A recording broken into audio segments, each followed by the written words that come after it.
न किया जाए और लेबनान में हिजबुल्लाह के खिलाफ भी कोई बड़ा ऑपरेशन ना किया जाए। अब सवाल यह है कि नवंबर क्यों तय हुआ है? क्योंकि दोनों जगह मिड टर्म पोल्स हैं, अमेरिका में भी और इजराइल में तो चुनाव है, इलेक्शन है। ऐसे में एक बड़ी रणनीति तैयार हुई है अमेरिका और इजराइल के बीच में कि नवंबर तक जो है वो कोई बड़ा अटैक ना किया जाए और इस दौरान इकोनॉमिक ब्लॉकेड यानी ईरान की अर्थव्यवस्था को ब्लॉक करने की कोशिश की जाए। ये प्लान तैयार किया गया है।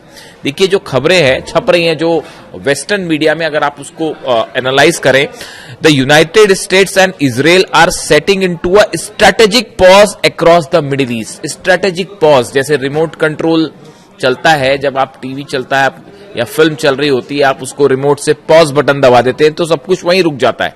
फिर जब मन आता है आगे तो आप उसको प्ले दबा देते हैं और वो फिर से शुरू हो जाता है। बिल्कुल इसी तरह से इजराइल और अमेरिका ने कहा जा रहा है कि पॉज बटन दबा दिया है, यानी फिलहाल हमले नहीं करने हैं, चीजों को रोका जाए। अमेरिका इस हालत में नहीं है फिलहाल। इंटरसेप्टर्स तबाह हो गए हैं, मिसाइल्स जो है पेट्रियट थाट तबाह हो गए हैं, बेसिस जल गए हैं। अमेरिका इस पोजीशन में नहीं है कि अकेला हमला कर पाए। इजराइल इस समय हमला करता है तो उसका बड़ा नुकसान जो है वो चुनावों में देखने को मिलेगा और फिर से एक बार पूरे अरब देश जलेंगे। ऐसा नहीं है कि सिर्फ ईरान और इजराइल की वॉर होगा, वो अरब सऊदी भी जलेगा और यूएई भी जलेगा और वो बहरीन और जॉर्डन पर फिर हमले होंगे। अमेरिका की सारी कंपनीज तबाह की जाएंगी, यानी बड़ा इकोनॉमिक नुकसान होगा। इसलिए चुनावों को देखते हुए डोनाल्ड ट्रंप और नेतन्याहू ने प्लान तैयार किया है कि नवंबर तक कुछ ना किया जाए, नवंबर के बाद फिर से बड़ी स्ट्राइक की जाए। बात नंबर 1। 3 बयान आपको बताता हूं, बड़े छोटे छोटे और फास्ट। रूस की तरफ से यह वार्निंग दी गई है ईरान को, केजीबी की तरफ से, और एक बड़े उनके फॉरेन पॉलिसी से जुड़े एक बड़े अधिकारी की तरफ से यह कहा गया है कि नवंबर में या नवंबर के बाद ईरान में ग्राउंड ऑपरेशन हो सकता है। यानी केजीबी और रूस तो बड़ी सटीक वार्निंग दे रहे हैं कि भाई नवंबर के बाद ग्राउंड ऑपरेशन के लिए तैयार रहिए, अमेरिका हमला करेगा और बहुत बड़ा हमला करेगा। यह रूस का बयान आया। चीन अपना डेलीगेशन भेजता है ईरान और बताया जाता है कि इस डेलीगेशन की मोहसिन रजाई साहब से मुलाकात हुई है और ये बड़ा प्लान तैयार हुआ है कि हॉर्मुज लंबे समय तक बंद रहेगा। हॉर्मुज अभी खुलेगा नहीं आसानी से, अब ये लंबा मामला खिंच गया है, आगे फंस गया है। लंबे समय तक अगर हॉर्मुज बंद रहता है तो ईरान कैसे अपना तेल सप्लाई चाइना को जारी रखे, इसके लिए हॉर्मुज के अलावा ऑल्टरनेट रूट क्या हो सकते हैं या हॉर्मुज में कौन सा रास्ता अपनाया जा सकता है, इसको लेकर बड़ी प्लानिंग चीन और ईरान में शुरू हो गई। यानी ये मान के चल रहे हैं दोनों की हॉर्मुज अभी लंबे समय तक बंद रहेगा। सेकेंड चीज। तीसरी चीज आप देखिए, कल ईरान की तरफ से क्या बयान आए। ईरान की तरफ से बयान आए कि हम 2029 तक यानी 2029 तक का इंतजार करेंगे, उसके बाद देखा जाएगा क्या करना है। यानी हम इस जंग को 2029 तक तो कम से कम ले ही जाएंगे। क्यों? जब तक डोनाल्ड ट्रंप सत्ता से बाहर नहीं हो जाते तब तक हम इस जंग को जारी रखेंगे। यानी मामला 2029 तक का बयान आ रहा है। अब देखिए आप रूस के बयान का नेचर कि नवंबर में हमला होगा। चाइना ये कह रहा है कि अल्टरनेट रूट से कैसे ऑयल सप्लाई जारी रखी जाए, यानी हॉर्मुज बंद रहेगा। ईरान तो इसको कह रहा है 2029 तक हम जाएंगे। और खबरें अमेरिका से हैं कि अमेरिका इजराइल ने युद्ध को नवंबर तक पॉज कर दिया, पहले इलेक्शन हो जाए फिर देखते हैं। यानी ये चारों पांचों चीजें एक साथ डेवलपमेंट पिछले 24 घंटे के अंदर की हैं। ये अगर आप इनको जोड़ के देखें तो एक बड़ी पिक्चर उभरती है। बड़ी पिक्चर ये है कि फिलहाल अमेरिका और इजराइल के इलेक्शंस को देखते हुए स्ट्राइक नहीं की जाएगी, लेकिन जो रूस कह रहा है कि एक बड़े ग्राउंड ऑपरेशन की तैयारी, यानी अमेरिका अपनी सेना को मजबूत करने में जुटा हुआ है। जो नुकसान हुआ है उसकी कैसे मरम्मत की जाए, चीजें कैसे डिप्लॉय किए जाए, नई रणनीति पूरी बनानी होगी। ईरान ने सब कुछ ध्वस्त कर दिया, अमेरिका की पूरी रणनीति, वॉर पॉलिसी जो है उसको तबाह करके रख दिया। अब उसके बाद कहानी यह है कि कैसे जो है अमेरिका रीग्रुप हो और उसके बाद क्या हमले की प्लानिंग हो, क्या स्ट्रैटेजी हो, इस पर विचार चल रहा है। लेकिन इसके साथ एक और बड़ी अहम खबर है। देखिए, ऐसा बताया जा रहा है, जो कि तमाम डिफेंस सोर्सेस में, सर्कल्स में ये खबरें हैं। 2 तरह की खबरें होती है। एक तो होती है जो अखबारों में छप गई, मिडिल ईस्ट के अखबार छाप रहे हैं, न्यूज एजेंसी छाप रही हैं, इजराइल के अखबार छाप रहे हैं, या अमेरिका में जो है खबरें आप तक आती है, एनालिसिस होती है, दर्शकों तक आता है और वो खबरों के रूप में लिया जाता है। लेकिन एक होते हैं डिफेंस थिंक टैंक्स, जो कि हर घटना के पीछे की सच्चाई समझने की और सामने लाने की कोशिश करते हैं। तो ये जो थिंक टैंक्स हैं जो कि अमेरिका से जुड़े हैं, इजराइल से जुड़े हैं, ईरान से जुड़े हैं, जो कि सब हालात पर नजर रखते हैं, इनमें एक नई चीज की चर्चा हो रही है और वो चर्चा ये है, देखिए अमेरिका ने नेटो के साथ मिलकर एक एलाइड फोर्सेस बनाई थी। ये बात है 1999 की और अमेरिका ने अपनी इस एलाइड फोर्सेस के साथ मिलके सर्बिया में ऑपरेशन चलाया था, कोसोवो में ऑपरेशन चलाया था और तत्कालीन जो यूगोस्लाव राष्ट्रपति थे मिलोसेविच, इनके खिलाफ एक्शंस लिए गए थे। कोसोवो से इनकी सेना वापस आई थी। उस समय जो एलाइड फोर्सेस बनाई गई थी, देखिए आप इसका थोड़ा सा जिक्र करना जरूरी है क्योंकि ईरान वॉर से जुड़ रहा है मामला। अमेरिका ने सीधे तौर पर कोसोवो पर कभी हमला नहीं किया। इसके विपरीत 1999 में अमेरिका ने नाटो सहयोगियों के साथ मिलकर सर्बिया के खिलाफ सैन्य अभियान चलाया था और जो राष्ट्रपति थे मिलोसेविच, उनकी नीतियों के खिलाफ ये था। कोसोवो में अमेरिका और नाटो के सहयोगी के द्वारा चलाया गया ऑपरेशन एलाइड फोर्स इसका नाम रखा गया था। 24 मार्च 1999 से 10 जून 1999 तक चला।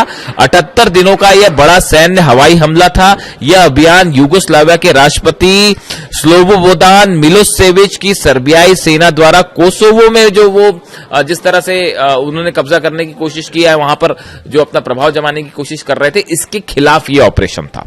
78 दिनों के हमलों के बाद यूगोस्लाविया ने घुटने टेके अपनी सेना को कोसोवो से वापस हटा लिया यूगोस्लाविया ने, और उसके बाद फिर वो अंतर्राष्ट्रीय शांति बलबल वहां पर पहुंच गया। अब देखिए ये जो कोसोवो में ऑपरेशन हुआ, अमेरिका ने जो सर्बिया के खिलाफ ये ऑपरेशन किया था, इसमें एलाइड फोर्सेस बनाई गई थी नेटो के सहयोग से। एक एलाइड, इसका ऑपरेशन ही नाम एलाइड फोर्सेस था, यानी कई देश मिलकर ऑपरेशन करेंगे कोसोवो में, और सर्बिया के खिलाफ यह ऑपरेशन किया गया। उसके भी 3 स्टेज थे। पहले बम्बार्डमेंट किए गए, पहले कुछ जगह तय की गई कि यहां पर बम्बार्डमेंट करेंगे और इनका मानना था कि यूगोस्लाविया के जो राष्ट्रपति हैं वो झुक जाएंगे अमेरिका के सामने, तो उन्होंने पहले दौर की बम्बार्डमेंट किए, वो नहीं माने। फिर दूसरे दौर के बम्बार्डमेंट किए गए, उसके बाद भी नहीं माने। फिर तीसरे लेवल के बम्बार्डमेंट हुए। अब हो ये रहा है, बड़े सारे एक्सपर्ट से बताते हैं कि ये जो कोसोवो प्लान था अमेरिका का, जो 1999 में किया गया, एलाइड फोर्सेस बनाई गई, बिल्कुल यही प्लान जो है वो अब ईरान के लिए तैयार किया जा रहा है। और इसमें सबसे बड़ा मोहरा अमेरिका ने किसी को बना रखा है, तो वो बना रखा है सऊदी अरब। यानी देखिए 2 फ्रंट खोलने की तैयारी है कि इजराइल एक तरफ से हमला करेगा, दूसरी तरफ से अमेरिका हमला करे, और एक एलाइड फोर्स बना दी जाए जिसका लीड जिसको सऊदी अरेबिया करे और जिसमें कई अरब देश शामिल हो, और ये इनकी सेना मिलकर जो है ईरान के खिलाफ ऑपरेशन करे। ये जो बार बार आप सुन रहे हैं कि 14 देशों की सेना बनाने की कोशिश है, और ये जो है लाल सागर में जहाजों की सुरक्षा करेगी, हॉर्मुज में ऐसा करेगी वैसा करेगी, ये दिखावा है। सिर्फ अंदर का प्लान ये है कि अरब देशों की एक एलाइड फोर्स बनाई जाए जिसको ईरान के खिलाफ उतार दिया जाए, और ये प्लान नवंबर के बाद एक्टिवेट किया जाए। और इस पे काम शुरू हो चुका है, ये काम शुरू हो गया है। जो सऊदी, जो नेटो बनाया गया, देखिए इसमें बड़ी सारी चीजें हैं। असल में मामला फंसा कैसे है, इन सब अरब देशों का स्टैंड जो है वो इजराइल के खिलाफ है, खासकर फिलिस्तीन के मुद्दे में सब इजराइल की आलोचना करते हैं। तो मामला यहां बिगड़ जाता है कि अगर इजराइल इनके साथ आ जाए, जो कि आएगा नहीं कभी, कोई भी मुस्लिम देश जो है वो इजराइल को अपने साथ लाने को तैयार नहीं होगा, तो ऐसे हालात में एक तो इजराइल का विरोध, यहां पर मामला जो है वो फंस जा रहा है। दूसरी चीज आप देखिए, ईरान जो है, ईरान की तरफ से जो रिटेलिएशन है, जब ईरान पर आप हमला करेंगे, कोई एलाइड फोर्स मान लो बन भी जाती है, कुवैत की, जॉर्डन की और इजिप्ट सब शामिल होकर मान लीजिए एक एलाइड फोर्स बन भी गई, तो उसके बाद भी क्या वो हमले की हिम्मत कर पाएंगे ईरान से? और अगर कर भी दिया तो उसके बाद ईरान की तरफ से जब पलटवार होगा, क्या अरब देश उसको सह पाएंगे? जो कवर था अमेरिका का वो तो ब्लोन अप है, खत्म हो गया। वो जो डिफेंस मिसाइल वाला जो प्रोग्राम था वो खत्म हो गया। तो अब अरब देश अपनी रक्षा कैसे करें, सबसे बड़ा सवाल ये है। इसीलिए फिलहाल कोई ऑपरेशन नहीं किया गया, कि अगर आनंद फानंद में कोई ऑपरेशन किया जाता और ईरान की तरफ से हमले होते, सऊदी को बचाना मुश्किल हो जाता, यूएई को बचाना मुश्किल हो जाता, और वो इकोनॉमिक अब तो निशाने जो है वो इकोनॉमिक पूरी कंपनियां जो है जितनी वो निशाने पर है अमेरिका की, जितनी कंपनियां हैं वो सब जला देगा ईरान अगर आपकी बार हमला हुआ तो बड़ा प्लान तैयार। अब तो मोहसिन रजाई साहब आ गए हैं। मैं अपने हर वीडियो में मोहसिन रजाई साहब का जिक्र कर रहा हूं साहब। उसकी दो वजह है, एक तो व्यक्तिगत रूप से मेरे को उनकी स्ट्रैटेजी बड़ी, जो मिलिट्री, देखिए हर सबका अपना अपना तरीका होता है। तो मैं भी जब एनालिसिस करता हूं तो कुछ आप मिलिट्री के बारे में जानकारियां पढ़ते हैं कि मिलिट्री वॉर स्ट्रैटेजीज क्या होती है, कैसे बनाई जाती हैं, कैसे दुश्मन पर हावी हुआ जाता है। तो आप जब अलग अलग पढ़ेंगे तो उसमें कासिम सुलेमानी नंबर 1 कमांडर, वो उनका कोई मुकाबला नहीं है। उनको तो डोनाल्ड ट्रंप भी जो खौफ खाते हैं कासिम सुलेमानी से कि कासिम सुलेमानी होते तो पता ही नहीं क्या कर लिया होता। वो तो ये मान के चल रहे थे तो अब पता नहीं इजराइल का क्या करते कासिम सुलेमानी होते तो अब मोहसिन रजाई भी लेकिन उसी तरह उसी रणनीति पे चलते हैं। उनका भी जो बड़ा एग्रेसिव स्टैंड है, उन्होंने ईरान ने जो 3 स्टैंड लिए, ट्रंप से हम कोई बात ही नहीं करेंगे, 2029 के बाद देखा जाएगा, पहले उसको हटाओ वहां से, सत्ता से, अरब बेसिस खाली करो आप जितने हैं, हॉर्मुज हम नहीं खोलेंगे। जो स्टैंड है वो बहुत टफ कर दिया है एकदम मोहसिन रजाई साहब के आते के साथ ही। अब ईरान फ्रंट फुट पे खेल रहा है एकदम। तो ये जो है वॉर स्ट्रैटेजी है कासिम सुलेमानी और उसके बाद अब मोहसिन रजाई साहब जो है, मोसाद और CIA खौफ खाता है इनसे। इनके आने के बाद से ये बात तय हो गई है कि अब वो कोई डील डाल नहीं होने वाली, वो हो गया खत्म बात। और वो होगी भी तो वो अपने शर्तों पे करेगा, ईरान जो करेगा। अब कोई उधर से कोई मतलब ही नहीं है किसी की कोई बात मानने का।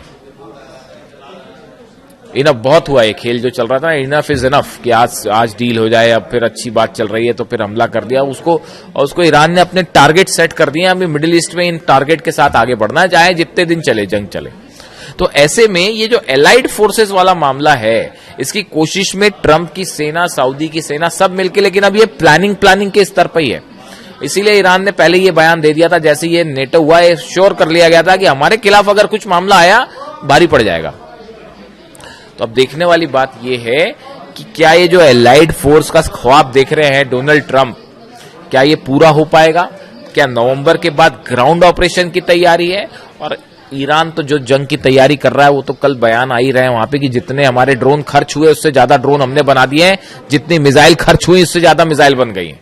और ट्रंप की सेना यही अंदाज लगा के बैठी कि कब मिसाइल खत्म होगी तो हम कुछ करेंगे। वो 5 महीने से यही कोशिश करते रहे कि जो है ईरान की मिसाइल्स खत्म कर दे। वो 5 महीने से कोशिश चल रही थी उनकी। ईरान कह रहा है कि जितनी खर्च हुई उससे ज्यादा तो हमने बना डाली। तो अब हालात ये है कि ये पूरी वस्तु स्थिति जो आपको देख के भले ऐसा लग सकता है कि अभी जंग रुकी हुई है, हमले नहीं हो रहे हैं, लेकिन पर्दे के पीछे बड़े सारे खेल जारी हैं। मिडिल ईस्ट असल में ऑयल और गैस, नेचुरल रिसोर्सेस का क्या कहें आप, हब है, हब। यहां सब कब्जा करना चाहते हैं, सब अपना प्रभाव लगाना चाहते हैं यहां के रिसोर्सेस के चलते। अब हर देश अपनी समझ के मुताबिक, इसीलिए ईरान कह रहा है कि अपनी समझ से काम करिए, किसी की गोद में मत बैठिए। अमेरिका कोई बचाने नहीं आने वाला। यही बात अली खामनी साहब ने भी कही थी। Anyway, thank you so much. Video कैसा लगा कमेंट करके जरूर बताएं। मैं आपके सारे कमेंट्स पढ़ता हूं, कोशिश होती है जवाब भी देने की। Thank you so much.